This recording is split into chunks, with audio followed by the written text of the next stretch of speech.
오늘 우리가 베드로 후서의 말씀을 가지고 우리가 지켜야 할 세 가지 보배라는 제목으로 말씀의 은혜를 나누고자 합니다.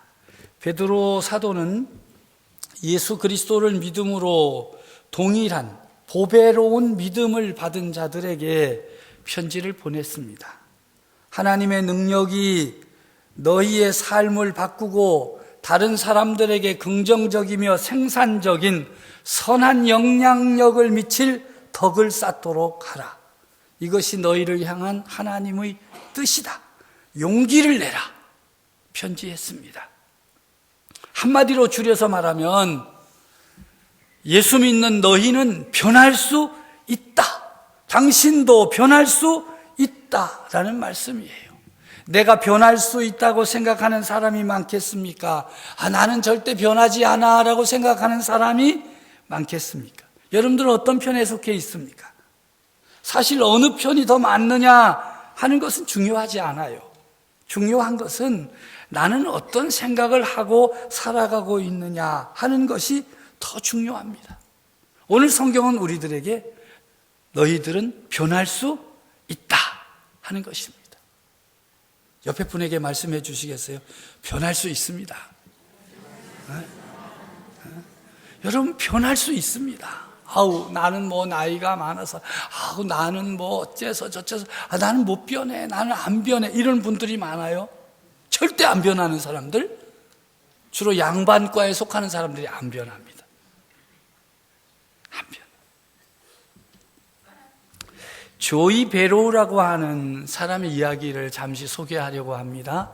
이 사람은 10대 때, 중고등학교 때에 뭘 배운 사람인가 하면 바이올린을 배웠어요. 이 뭐 괄괄한 남자 친구들 자기 친구에 가서 너 바이올린이 지금 뭐냐, 우리하고 같이 놀자 뭐 이러는데, 이 조이 베로우라고 하는 이 학생은요, 엄마한테서 바이올린 교습비 타가지고 가서 선생님한테 가서 배우고 늘 바이올린을, 얼마나 또 짓궂은 친구들이 많아요. 그래가지고 확 놀려댔어요. 그래서 계집애라고, 겁쟁이라고 막 이렇게 놀려대니까 열받아가지고 얘가 바이올린 가지고 어떻게 했겠어요? 그냥 어느 날 그 소중하게 여기던 바이올린을 친구 머리통을 캬 내려친 거예요. 그렇게 한번 내려치고 열을 냈으면 다른 친구들이 놀리질 말아야 되는데 여전히 반복되는 거예요. 그럴 때 그때 그 친구 하나가 트루스턴이라고 하는 그 친구가 있었는데, 이 친구가 복싱을 하는 친구였어요. 그래서 내 친구를 좀 저 친구 데려다가 운동을 좀 시켜야 되겠다. 그러면 좀 씩씩해지고 친구들하고 잘 어울릴 수 있지 않겠느냐. 그래가지고 잘 설득해서 내가 운동하는 체육관에 가지 않겠느냐. 그래서 데리고 갔어요. 이 조이 베로우가 보니까 많은 사람들이 운동을 하는데 이 고민이 되는 거예요. 왜냐하면 체육관에 거기 등록해서 다니려면 돈이 필요한데, 지금 자기에게 있는 돈은 무슨 돈이에요? 바이올린 교습하라고 받은 돈인데, 돈 내고 바이올린 어디다 넣겠어요? 사물함에다가 집어넣고 그 운동을 좀 했어요. 집에서 바이올린 비 타가지고 체육관에 갖다 내고 그런 거예요. 여러분도 그런 경험 있잖아요? 학원 간다고 타가지고 여러분들은 어디 갔는지 모르겠어요. 놀러 다니고 콘사이스 비 타고 사전 딕셔너리 이런 거 여러 번 타가지고서는 또 놀고 그랬잖아요. 근데 이 조이 베로우라고 하는 친구는 교습비 학원 그 바이올린 거 타가지고 체육관 간 거예요. 그러다 좀 지나가지고 그 데려간 친구가 스파링을 하자, 연습 게임을 한번 하자, 이래가지고 연습 시합이 붙었어요. 근데 데려간 친구는요, 그 지역의 챔피언이에요. 그러니까 이제 데려다가 자기가 한번 이렇게 가르치고 이렇게 잘 하려고 했는데, 그날 연습 게임에서 조이 베로우가 그 친구를 너가웃을 시킨 거예요. 만만히 봐서 그랬는지 어찌 됐는지 모르겠어요. 그날 이후로 이 친구가 복싱의 매력을 느끼고 이제 바이올린은 어떻게 했어요? 사물함에다가 아예 집어넣고 체육관에서 운동을 하기 시작해서 5년 후 18살 때 운동을 시작했는데 23살에 전 세계 헤비급 복싱 챔피언이 됐습니다. 그때까지 어머니는 그 사실을 알았을까 몰랐을까? 전혀 몰랐어요. 이 세계 챔피언이 됐다고 신문에 났는데도 그 사진을 보고서도 몰랐어요. 왜 그랬을까? 거기 조이 베로우라고 하는 이름을 쓰지 않았기 때문에 그래요. 조 루이스, 갈색 폭격기. 어르신들은 좀 아는 아주 유명한 헤비급 복싱 챔피언이 된 것입니다. 변화된 거죠. 계집애라고, 겁쟁이라고 놀림받던 이 아이가 이렇게 변화된 사실을 우리가 이야기하면서 이 베드로 후서를 기록한 당사자도 변화된 사람이에요. 그의 이름은 시몬 베드로입니다. 그의 변화는 정반대의 변화예요. 싸움꾼에서 예수 그리스도의 종으로 바뀌었습니다. 베드로의 삶에 일어난 삶의 변화는 너무나도 극적이기 때문에 그리스도인이 된다는 것은 이런 변화가 일어난다 하는 사실을 깨우쳐 줍니다. 그리스도인으로 산다는 것은 그들의 삶 가운데에서 끊임없이 일어나는 변화를 경험하는 것입니다. 사랑하는 성도 여러분, 여러분들은 예수 그리스도를 구주로 고백하고 믿음의 길을 걸어가며 일어난 변화가 무엇입니까? 어떤 변화를 경험하고 있습니까? 그리고 세상 사람들이, 친구들이, 가족들이 여러분을 바라볼 때마다 야, 놀랍게 변화된다. 어떤 인정을 받고 계십니까? 그리스도인은 변화되는 사람입니다. 변화를 체험한 사도 베드로가 우리에게 주신 베드로 후서의 말씀은 짧은 말씀이지만 그 안에는 놀라운 말씀, 지혜의 말씀, 경고의 말씀이 기록되어져 있습니다. 베드로 후서는 약속의 책이며 경각심을 일으켜주는 책이며 예언의 책입니다. 특별히 베드로 후서는 우리에게 이 시대를 살아가면서 지켜야 할 보배롭고 소중한 것들이 있다라고 말씀하면서 그것들을 힘써 지키라고 말씀합니다. 우리 그리스도인들에게는 지켜야 할 세 가지 보배가 있습니다. 첫째는 믿음이라고 하는 보배입니다. 둘째는 평화라고 하는 보배입니다. 셋째는 하나님의 약속들이라고 하는 보배가 있습니다. 왜 믿음이 소중한 보배입니까? 그리스도인의 삶은 믿음으로 시작합니다. 그리고 믿음으로 끝나는 것입니다. 그래서 소중한 보배입니다. 주 예수를 믿으라. 그리하면 너와 내 집이 구원을 받으리라. 할렐루야. 그렇습니다. 믿음이 없으면 구원도 없습니다. 주 예수를 구주로 믿는 믿음이 없으면 우리는 영원한 생명도 하나님의 나라도 갈 수가 없습니다. 너희는 그 은혜에 의하여 믿음으로 말미암아 구원을 받았으니 이것은 너희에게서 난 것이 아니요 하나님의 선물이다. 행위에서 난 것이 아니니 이는 누구든지 자랑하지 못하게 함이라. 예수 그리스도를 믿는 믿음은 죄인들에게 의롭다 하심을 가져다 줍니다. 로마서 5장 1절 이하에 보면 그러므로 우리가 믿음으로 의롭다 하심을 받았으니 우리 주 예수 그리스도로 말미암아 하나님과 화평을 누리자. 우리는 모두 하나님과의 관계가 깨어진 죄인들입니다. 하나님을 가까이 할 수도 없고 하나님의 평화를 누릴 수도 없는 죄인들이었습니다. 아무리 애쓰고 힘써도 우리의 힘으로 이 죄의 문제를 해결할 수 없는 그런 죄인들이었습니다. 그런데 오늘 성경은 우리들에게 분명히 선언하기를 모든 사람이 죄를 범하였으며 하나님의 영광에 이르지 못하더니 그리스도 예수 안에 있는 속량으로 말미암아 하나님의 은혜로 값없이 의롭다함을 얻은 자 되었느니라. 예수 그리스도 안에 있는 속량, 예수 그리스도 십자가 구속의 은혜를 믿는 자들에게는 하나님의 은혜로 값없이 의롭다 하심을 얻을 수 있게 되었다. 이것이 하나님의 말씀입니다. 믿음은 우리에게 용서와 영원한 생명을 가져옵니다. 로마서 10장 9절 이하에 보면 내가 만일 내 입으로 예수를 주로 시인하며 또 하나님께서 그를 죽은 자 가운데에서 살리신 것을 내 마음에 믿으면 구원을 받으리라. 사람이 마음으로 믿어 의에 이르고 입으로 시인하여 구원에 이르느니라. 누구든지 주의 이름을 부르는 자는 구원을 받으리라. 이처럼 믿음은 소중한 것입니다. 우리를 구원해주고 우리를 의롭게 하고 우리로 하나님의 자녀, 하나님의 백성이 되게 하는 것이기에 믿음처럼 소중한 보배가 없습니다. 세상은 어떻게 해서든지 우리의 믿음을 깨뜨리려고 하고 빼앗아 가려고 합니다. 그러나 우리 성도들은 분명히 지켜야 할 것, 소중한 보배인 믿음입니다. 이 믿음을 온전히 지켜가는 성도들이 되어지기를 간절히 바랍니다. 두 번째로 평화, 화평이 소중한 보배입니다. 이 평화를 잃어버린 사람들은 끊임없이 평화를 추구하고 삽니다. 우리는 본래 고통스러운 세상에서 태어나 고난을 당하고 살아가야 합니다. 수많은 사람들이 평화를 찾기 위해 노력하지만 찾아낸 것은 평화가 아니라 단지 모조품일 뿐입니다.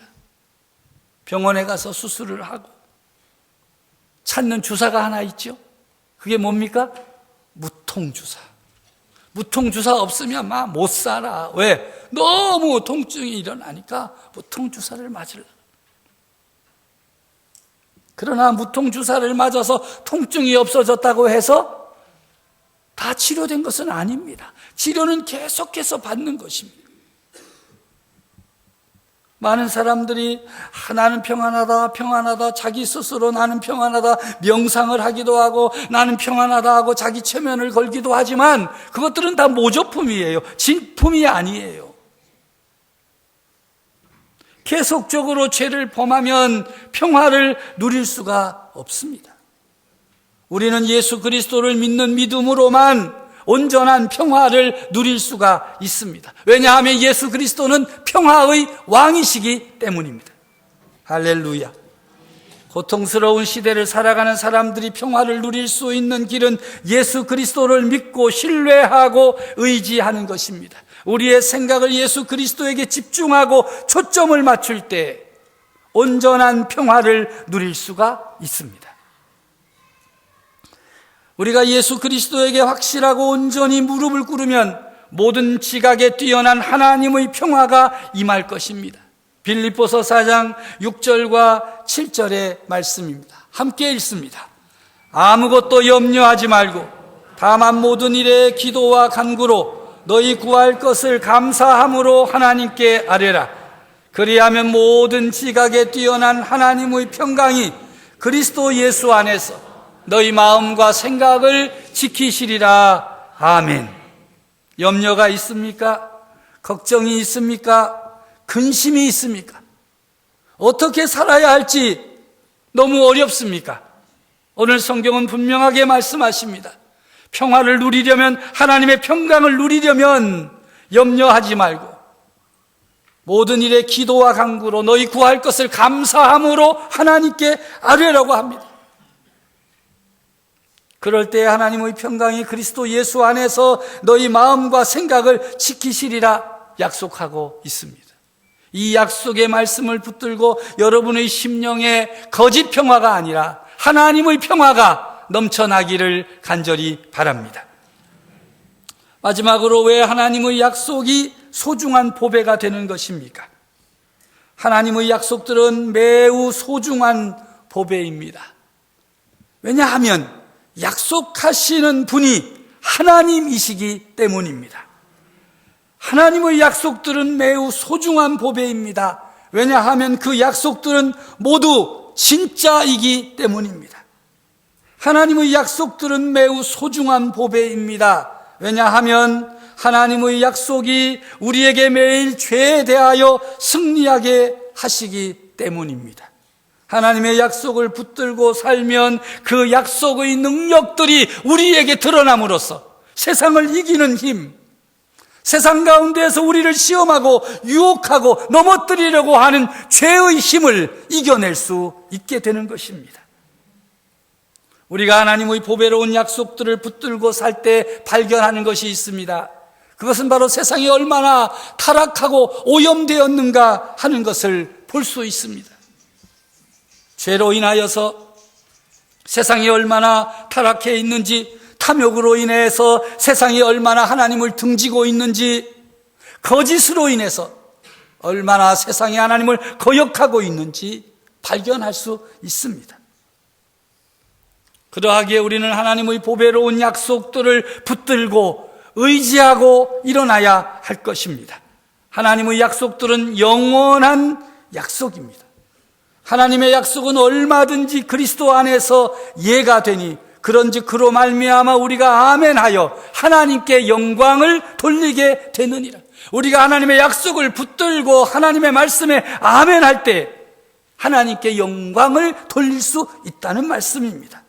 하나님의 약속, 하나님의 평화, 하나님께서 선물로 주신 믿음, 우리가 지켜야 할 이 세 가지 귀한 보배는 오직 예수 그리스도를 중심으로 한 것입니다. 아무리 이 세 가지가 귀하다고 해도 예수 그리스도가 빠지고 나면 아무것도 아닙니다. 예수님 없이는 어느 하나도 이루어질 수 없습니다. 오직 예수님 뿐이십니다. 유명한 지휘자 가운데 한 사람인 토스카니가 베토벤 교향곡 제9번 합창을 지휘할 때 일어난 일입니다. 여러분, 베토벤 교향곡 9번 합창 다 들어보셨지요? 그냥 들은 표정을 하세요. 근데 여러분들은요, 여러분 자신도 모르게 이 베토벤 교향곡 9번 합창을 부르셔요. 부르고 있다니까요. 그 중에 한 노래를 기뻐하며 경배하세. 그 찬양이 베토벤 교향곡 9번에 나오는 노래라니까요. 찬송가 64장에 있어요. 오늘 집에 가셔서 딱 이거 부르면서 왜 그런 걸 부르냐 그러거든. 뭐라 그래요? 이 사람아, 이게 베토벤 교향곡 넘버 9 합창에 나오는 노래예요. 이 1시간이 넘는 이 합창 교향곡을 연주했어요. 다 마치니까 열광적인 한호성 팔을 구르고 박수를 치고 기립하고만 난리도 아니야. 토스카니가 고개 숙여 답례를 했습니다. 그리고 단원들에게 일어나서 인사를. 그랬더니 떠나갈 듯이 박수 소리와 환호성이, 몇 번의 그 박수와 인사가 끝난 후 마침내 박수 소리가 잦아들기 시작했을 때 그 박수 소리를 배경으로 토스카니가 단원들을 향하여 돌아섰고 단원들을 바라보며 큰 소리로 외쳤습니다. 여러분! 단원들은 지금 연주 끝났다고 착 풀어지려고 하는데 지휘자가 큰 소리로 여러분! 긴장했습니다. 왜 저렇게 언성을 높이는 것일까? 몸을 기울여 앞으로 기울였겠지요. 화가 난가? 누가 또 놓친 부분이 있는 거야? 뭐가 잘못된 거야? 그런데 바라보니 토스카니는 화가 난 것이 아니었습니다. 그는 바로 마음속 깊이까지 베토벤, 이 작곡한 이 베토벤의 순수한 그 장엄함에 음악성에 감동이 되었던 것이죠. 그래서 그는 제대로 말을 잇지 못하면서 이렇게 말했습니다. 단원들에게, 여러분, 저는 아무것도 아닙니다. 여러분, 저는 아무것도 아닙니다. 엄청난 자부심으로 가득 찬 대지휘자가 여러분, 저는 아무것도 아닙니다라고 말하는 소리에 이 단원들이 너무나도 놀랐어요. 계속해서 그가 말했습니다. 여러분도 아무것도 아닙니다. 뭐야? 그리고 마지막 말이 베토벤, 그가 모든 것입니다. 오늘의 모든 것은, 모든 박수갈채 모든 것은 다 베토벤에게 돌려야 됩니다. 사도 베드로도 오늘의 말씀을 통해서 우리에게 외치고 있습니다. 여러분, 사도된 나 베드로 아무것도 아닙니다. 예수를 믿고 하나님의 자녀가 된 여러분도 아무것도 아닙니다. 예수 그리스도, 그분이 모든 것입니다. 그분이 모든 것입니다. 오늘 하나님의 말씀을 전하는 저도 동일한 마음으로 외칩니다. 사랑하는 성도 여러분, 이 단에서 말씀을 전하는 저 아무것도 아닙니다. 말씀을 듣고 은혜를 사모하는 여러분들도 아무것도 아닙니다. 오늘 영광을 받으셔야 할 분은 예수 그리스도, 주님이 우리의 모든 것입니다. 오직 예수님 뿐이십니다. 인생을 살아가면서 우리가 다시 한번, 아니 날마다 고백하여야 할 것이 있습니다. 우리가 받아야 할 칭찬, 우리가 받는 격려, 환호성, 박수, 이런 것들이 들려질 때마다 하나님, 저는 아무것도 아닙니다. 오직 예수님 뿐이십니다. 예수님 뿐이십니다. 예수님이 계심으로 저는 만족하고 평화를 누리고, 예수님이 계심으로 제가 영원한 생명을 갖고 주님 나라를 향하여 갑니다. 오직 예수님 뿐이십니다.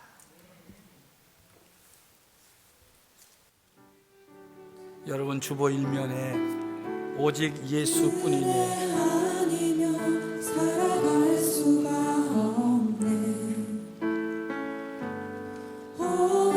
호흡마저도 다 주의 것이니 세상 평안과 위로 내게 없어도 예수, 오직 예수뿐이네. 다 같이 찬양합니다. 은혜 아니면 살아갈 수가 없네. 호흡마저도 다 주의 것이니 세상 평안과 위로 내게 없어도 예수, 오직 예수뿐이네. 그 신께 가볼 수도 없고 작은 고난에 지쳐도 주께 묻기 나의 모든 삶 버티고 견디게 하시네. 은혜 아니면 살아갈 수가 없네.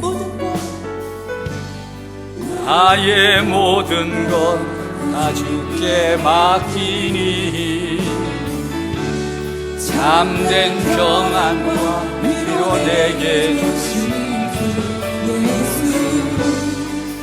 오직 예수뿐이네.